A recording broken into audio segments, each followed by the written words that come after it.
Hi guys, welcome to our live. We're here with Direct. Yay, she's joined. So welcome guys from Into Beauty. Like I said, August is part of our entrepreneurship month. So today we're going to have the pleasure of joining and talking to the lovely Miss Tianne from Rozey Records. So we're just about ready for this young lady. This lady's doing a lot. She's a creative director and also she does creative writing. I'm going to let her talk to you guys a bit more as we get started. So you might as well. Hi, We're live. Hey, Kitty, how are you? I'm good. How are you? I'm fine. I'm good. Thanks for having me. Oh, thank you for joining. Thank you. I appreciate you taking your time out to do this. So, first of It's all, cool.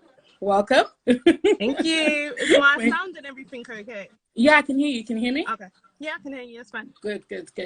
So I just wanted to, must say, I was going to let you introduce yourself anyway. So like I was telling the lovely people, this is obviously just part of our entrepreneurship month. I'm just doing like these little segments to try and help people, just inspire people basically. Obviously in unprecedented times that we're in, it's good to see something that encourages people, that can help people think differently.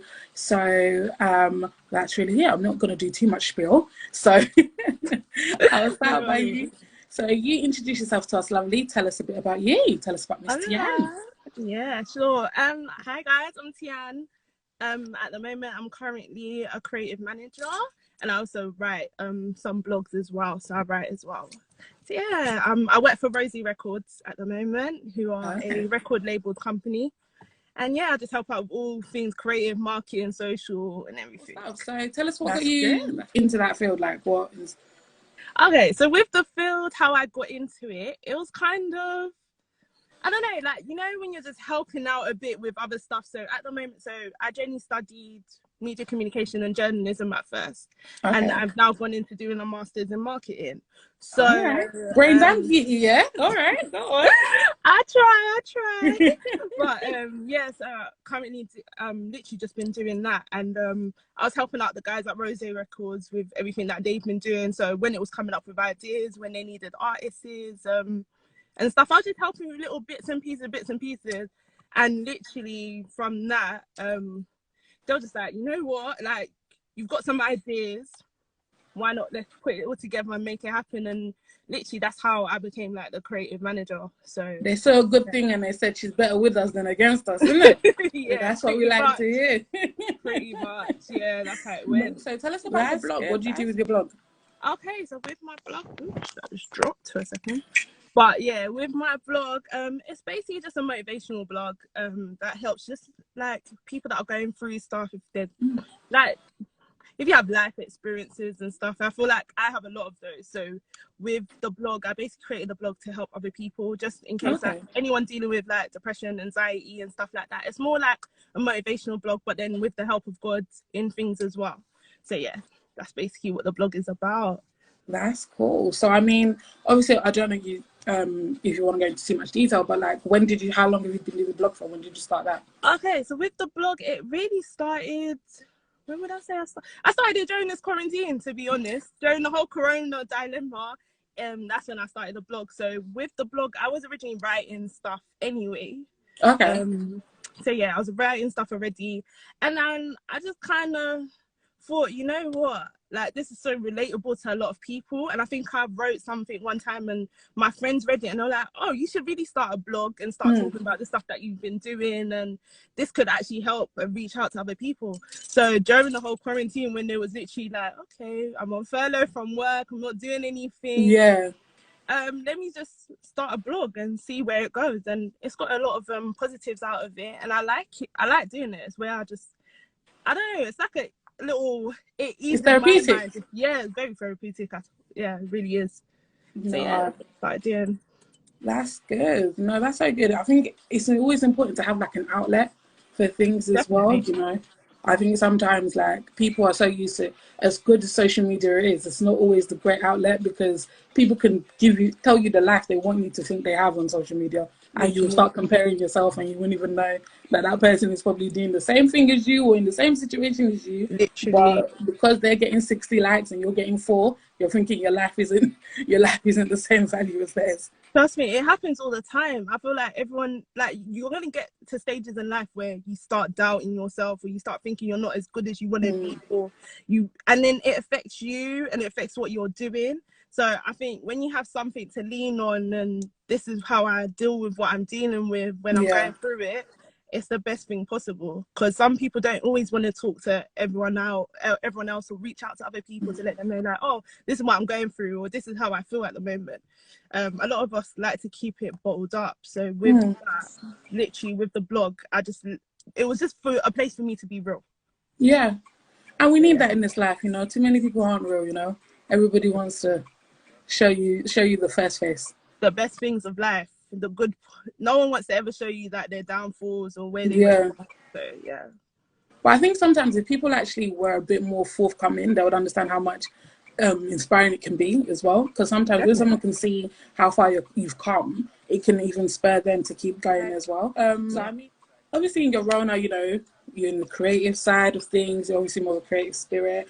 What challenges do you think you faced in your whole journey? The challenges, okay.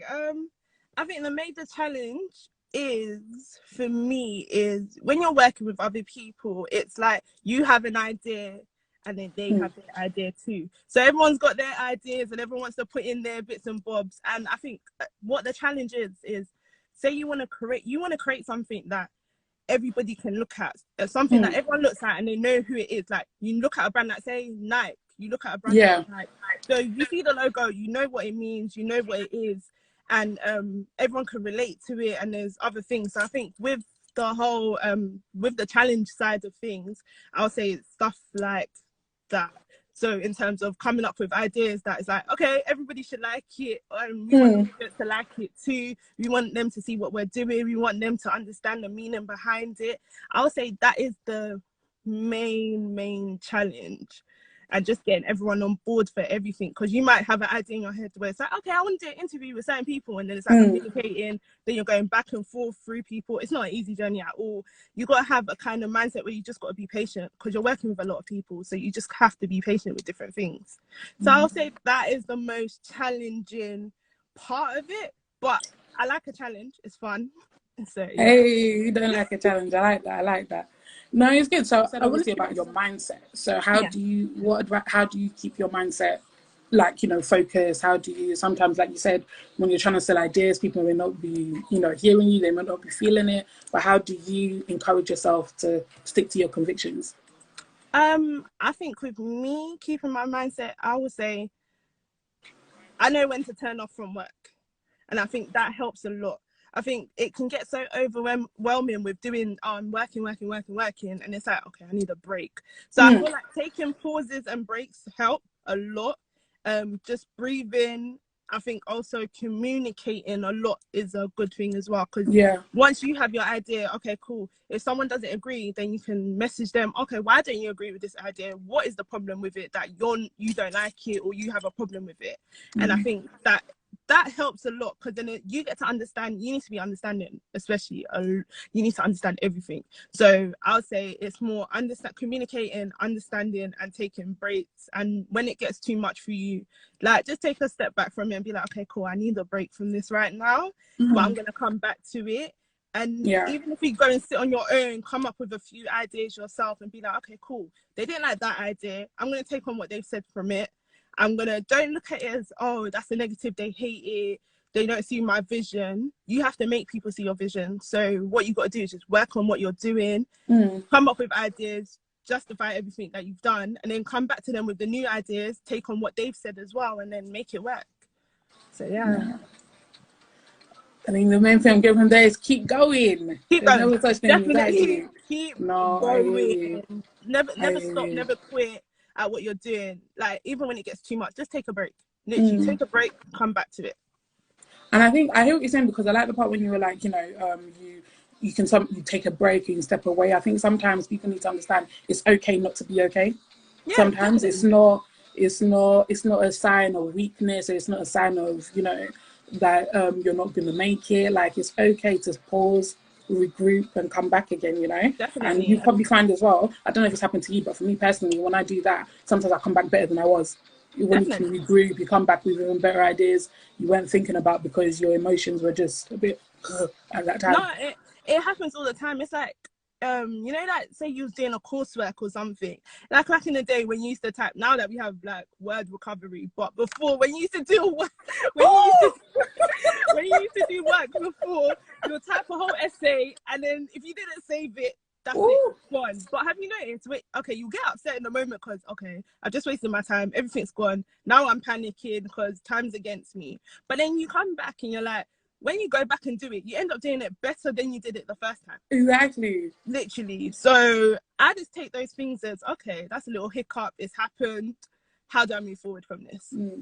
That's it. No, it's good. I think the main thing is always your mindset. Like I always, ever since I saw that thing that said mindset over matter, I think in general and everything, you know, once you've got your mindset sorted, you can be unstoppable.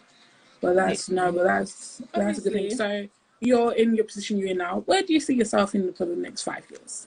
Next 5 years. Woo. You know, what's your hopes? What's Tianne's hopes for the next 5 years? Well, I do. Well, finishing my masters. That's one of them. Definitely starting my own company. So I wish to start like a social media consultancy.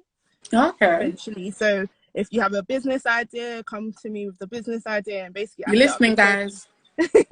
I set up the socials and I bring it to life and make it happen. So yeah, that's basically what I would like to do in the next few years. Hopefully maybe get married, maybe have kids, you know, we don't know. But yeah. Right now, yeah, that's the mindset. No, that's it. That's good stuff. Obviously, we've done some serious business. Let's do a little icebreaker. Tell me your top 3 songs in your playlist at the moment. Rima Woman. Okay. I like Afro beats. Top 3 songs. Oh my gosh. I'm trying to think what's in my playlist. Chris Brown, Go Crazy. That's a team. And I need one more. Already Beyonce with Chateau Alley, yeah. Makes sense.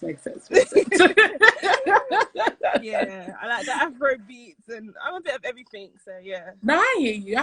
But to be honest, we can't shut down. We can't look aside from the movement that Afro beats is made, isn't it? I mean, at least it's now fashionable to be African. I remember growing up and nobody wanted to be African, but now everybody was faking Jamaican. Boy, I'm half Jamaican. I'm half this. I'm half that. My auntie's uncle, sister's brother's cousin is quarter Jamaican, so therefore I had to. I'm Jamaican. But now you say your name with pride with you because it's Afrobeat. No, for real, it happens. Like it does happen. For progress. Like, before, when your Nigerian name could even be pronounced. Because like in school, I went with my Nigerian name, and then I feel like they just tarnished the name for me. That was like, okay, at least your parents even gave you an option. My parents, they tell me like that. I always say but Temi is short. No, but if you can't say Temi, come on. Like, no, but at least you think Temi. My parents used to put my full name and middle name and surname, and then my surname begins with A. So I was always on the beginning of the register. So I'd always know it, and the teacher would be like,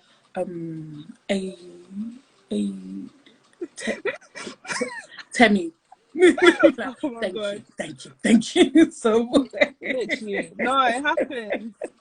Now it's all right. Everybody knows. Everyone's getting with the program. You know it. Now everybody wants to be. It's all right. So we accept you now. We accept you now. When they didn't accept us, but we accept you now. But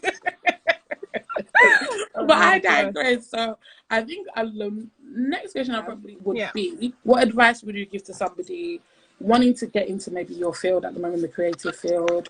What advice would you give to them? Firstly, keep going. One, because with the creative field, it's very hard to get into. A lot of people are like, you need experience. But it's like, if I'm applying for an internship, is this not where I'm supposed to get like the experience I need for the job? Sorry. Yeah. So I think don't let the fact that you don't have the experience knock you down. Create your own opportunities, which is what I did with this. I was helping out like there was a label already there. I started helping out, started pitching ideas, contributing to stuff, and then it landed me a position. I find like most creative industry positions, they end up coming from there, where you've pitched ideas or you've helped out a bit, and then someone's taking it on like, oh my gosh, this person's actually working hard, trying to do something. They're giving us ideas. Why not we help them, they help us, we take them on board. So I would say keep going, work hard. It really pays off if you work hard. And it's all about the connections you make. That's another thing. So you need to know the connections you know. If you know a friend that's doing, like, I've got a few friends that, okay, my friend wants to start a business in hair business. So I know her. She wants to do that. Okay, girl, let me help you out. I've got an idea. Oh, let me help you be different to the others. Here's what you can do. Oh, let me help out with the packaging. Like certain little bits like that. Just use who you know in this life, and that's how you're gonna make it in places. Really and truly, you have to use who you know. So how would you advise people to build connections? Because, like, for instance, some people may not know how to like start a convo. They may not even know how to, even introduce themselves. How I think would for you me, because I'm quite bubbly, friendly, and it flows for me. It's like, yeah. oh hi, you're right. And then I start from there. I would say, how would you build a connection? Because you don't want to like just go up to someone random and be like, oh my god, Hey, please choose me. Hey. You don't want to seem desperate, but I feel like everyone has come from somewhere, so everyone has been in that position where they were hustling hard to get, or messaging people, like they'll see an artist, okay, let me send them a message. Because like, say you're a music producer, you make so you'll make your instrumentals and your beats ready, and it's like, okay, who am I going to push it to? They'll randomly start messaging people like, oh hi, I have this instrumental, can you have a look at it, tell me what you think of it. I think just little things like that come with something. So not just hi, hello, introduce yourself, but it's more like, okay, this is what I do. I'm going to use this now and make it into something. So what I'm going to do is, okay, say I'm good at coming up with ideas. Use that then. Come to someone. If you see that they're struggling or they need something, oh my gosh, this thing just clipped off. But yeah, if you see they're struggling and they need something, you can literally just message them like, oh my gosh, like I have this really cool idea for something that you're doing, and I think this could work. And then take it from there. I don't know how to clip it. Nah. I think everybody needs to recognize that you have something to offer individually. Everybody as an individual, we all have something we can bring to the table, and it's just about recognizing that and making yourself shine. So, I mean, questions. Anybody have any? I didn't even ask if you're prepared to answer questions. In my bad, I'm just like, no, it's fine. Oh, we can let it go through. But how's your day been today, anyways? It's been all right. I've literally just been sorting out some work, because with the whole creative field at the moment, we're doing like a rugged fest. So with Rozey Records, we're putting on a festival. So it was meant to happen this year, but due to COVID, it didn't happen. So it's gonna take place next year instead. So I've literally just been doing a lot of work with them, because at the moment we're doing a thing called Rugged Backstage, which basically I created like an online live session where you get to it's hosted by Harm K, and then basically he talks to the artists that we had on board to showcase their stuff. Nice. So that's pretty much like what we're doing now. Q&A session, then they might perform a little music, and then that's it, and go from there. So yeah, that's what I've been literally like planning today, just because. So where can people find that? Oh, so if they follow the Rugged Fest page, follow the Rugged Fest page. I'll probably put it up as well, but follow the Rugged Fest page, and then basically it is Thursdays from 7 to 8 at the moment. And so tomorrow we've got an artist called Miles Davis who's coming on. He does like Afrobeats as well, so that should be fun. Last week we had Tracy Celessi. She was amazing. So yeah, I heard that. What's it? Her team's a shout. I think we've got a question too. Okay. So the question we've got here is, would you say the creative industry is very competitive, and what has been your experience when working with others that are like-minded? Yeah, it's definitely very competitive. It's a competitive industry in general, like media, anything creative. Everyone's doing their own thing. So yeah, what was the second part of it? Would you? She said, what is competitive, and what has been your experience when working with others that are like-minded? Yeah, so pretty much what I previously mentioned before, just sitting, discussing ideas, hear where they're coming from, what they want, and then you bring in your ideas and then come together and make it happen. I think that's because everyone, like I said, everyone's gonna have their own opinion. Everyone's gonna want something to be a particular way. So you've just got to make it where it suits everybody. You got to know that, okay, I'm not just doing this for myself. I've got to do this because I've got an audience that I need to target as well. I've got people I need to work out. I don't want people upset at me. I don't want people angry because they don't like what I've come up with. So definitely, I don't have the final say. I come up with my ideas. I let them come up with their ideas. We put things together and we make something happen and make it work. That's literally just how it has to go. No, that's a shout. Thank you. And I think what is the most challenging part about working in the music industry?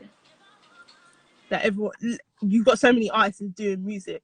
It's like everyone wants to do, I want to be on a label, I want to do this. So the challenging part, I would say, it's just making everyone heard. Like, everyone's got their own music, everyone's got their own thing that they're doing at the moment. So it's like just making sure that you can support and show your support. I think building a relationship with artists, especially, you got to know you're not just, they're just not just your client. You got to work with them, know what they want. You got to see how you can push them to be their best as well. Motivation, everything, promotional wise. It's a bunch of everything, pretty much. No, I hear you. Yeah. No, that's good. So, so tell the lovely people where they can find your blog, where they can find the Rugged Sessions. So Rugged Sessions, you can find on the Rugged Instagram. It's called Rugged Fest, RUGGEDFEST, Rugged Fest. Or you can follow us on Records of Rozey. That's our other Instagram page, so you can find that. With my blog, it's pretty much in my bio on my page, but it's called With Love From T. So withlovefromT.com, basically. So yeah, and that's where you can find. I haven't updated in a while, but I will be putting out some stuff hopefully in German this week and next week. So this is to light some fire, to don't stop those creative juices, isn't it? Literally, I think for me, like I was saying before, like life gets to you sometimes. It really does. Like, it really I need a break, does. so I had to take a break from the blog, and then I said, yeah, I'm gonna come back. So hopefully come back with more energy. And yeah, that's good. Oh, and I think but now the questions are coming through. Okay. So the next question I've got is, what genre of music do you see taking over in the next 5 years? We have seen the industry be dominated by grime, Afrobeats, and now drill music. So what do you think is coming up in the next 5 years? Hey, that one's a hard one. Making you think, isn't it? It is making me think, because I have to think, like, what is taking over right now? Yeah, next 5 years, that's a tricky one. I can't even I feel like there's just going to be a mixture of everything. There's always a mixture of everything though. So you've got the Afro beats that are taking over. You've got drill now that everyone's doing. I don't know what genre everyone's going to come out with next, because when you don't think a new one's coming out, all of a sudden something's new. Because back in the day, like 5 years ago, Afro beats didn't exist. Yeah, it was reggae. It was bashment. Yeah, like reggae, bashment, that's what we knew. But the genre of Afro beats did not exist. Like, we had our African music in our countries, but the genre but we didn't. Exactly. Didn't exist. Literally, so it's always evolving. Something new is always coming up. So I actually honestly can't say what is gonna come up, but it's definitely gonna keep your ears peeled. Something new is coming. Keep waiting. Something new is gonna come around the corner. I think the next one I got is your industry male or female dominated? Oh, what in terms of like my team, or in terms of the whole in terms of say whole industry? I don't want to get in trouble by Rozey Records, please, it's okay. It will say what's you're not gonna get in trouble. You can just say the whole industry. The whole industry, I would say very, very male dominated. Yeah, it's more male dominated, female dominated. But we're coming. Definitely. But we're coming. We are coming. We definitely are. Oh, here we go. As an African, how did your family respond to you telling them that you didn't want to be a doctor, a lawyer, a accountant, or engineer? Oh my gosh. How did they respond? Or are they still waiting to find out? I think for me, I actually did want to go do law at first. So I wanted to do law at first. So that was when I was in school. I was doing the whole law courses and everything. I think for me, I realized I'm more creative, and it was a bit boring to be just I feel like I had more energy, and lawyer was a bit like everything has to be serious. So for me, I was like, hey, maybe that's not the direction I want to go into. And I was quite good at my media courses in school and all those modules. So I was like, okay, I'm going to go in the path of media and journalism, which is why I ended up studying that initially. So I think for my parents, they were just like, okay, if that's what you want to do, even though I'd rather you be a doctor, you go into law, or be a nurse at least. And my mum was really, because my mum's a nurse, she was really pushing for this nurse one. Oh. Like, please go in that route. But no, I think I just stood my ground a bit. I was just like, that's not what I want to do. I'm not good at it. Not that I'm not good at it. I was just like, that's not what I want to do in life. I think for them, and I think when you prove them, like, okay, look where I am, look where I'm. Yeah, I was about to say that as well. Coming in, they'll say, okay, African parents, they like results, isn't it? Literally, and especially when you have other siblings, it's all right. Because my sister, she did the whole finance route and just going in their own path. So for them, they've got someone in the accounting field. They just don't have the lawyers or the doctors. But it's okay. That's why it's just have more than one child, isn't it? Yeah, literally. When you have more than one child, no pressure. But as the oldest, yes, definitely. Oh gosh, I feel you there. I'm the oldest. You need to set the route for everyone else. Literally, you have to set be an example for everyone else. So when you didn't go into a route like that, I think your parents start to notice like, okay, so they're not going to follow that route either. But it's fine. I think as long as you bring money to the table, that's it. Exactly. And I think at the end of the day, their parents, as long as they can see you're actually in some way fulfilled, it's not that, because, you know, parents will talk, if let's say that it wasn't working and you hadn't had a job or you weren't doing anything, they'll say, you see, this is why we said, you know, it's true. But when they see you're doing okay, exactly, you know, they may still talk here and there, but as long as they see you're doing okay, you're doing okay. You know? Literally, that's what I'm saying. As long as you stick to what I'll say, just make your mind up and stick to it, and just be the best that you can be at what you're doing. That is it. As long as you're doing that, after a while they'll stop talking. So yeah, exactly. Let me see. Oh gosh, African parents, you know. Yep, it's stressful, but you gotta love them. Indeed, they made us who we are. What can we say? Oh my gosh. Well, my lovely, I think we are coming to the end. I just wanted to say a huge thank you. I want to say a huge thank you for, you know, taking your time out, conversating with us. And I love it. I love being able to talk to different people, learn from people. And you're such an inspiring young lady. I mean, you're doing your master's plus working. So it's encouraging to let people know that, you know, you can keep going, that somebody's in your predicament too and they're doing their thing. And so if I can do it, you can do it, albeit my path may be different from yours, but we're still going to get to the same success at the end of the day, innit? So I just wanted to thank you for taking your time out. And thank you for having me. Oh, and you love it. You can find this video on our YouTube channel, Remedy Beauty, and on the Instagram page as well. And you can check it out. Pardon? I said I can't wait for it to go up. Don't worry, I'll even edit. I'll even give do intro, all sorts, you know, do the thing well. Oh my gosh. But no, thank you guys so much for watching, and thank you, Ms Tianne, for taking your time out to talk to us today. It's been an absolute pleasure, Jem. Yeah. So everybody have a good evening, and thank you again. You take care. Speak soon. Take care. Bye. Bye. Yeah.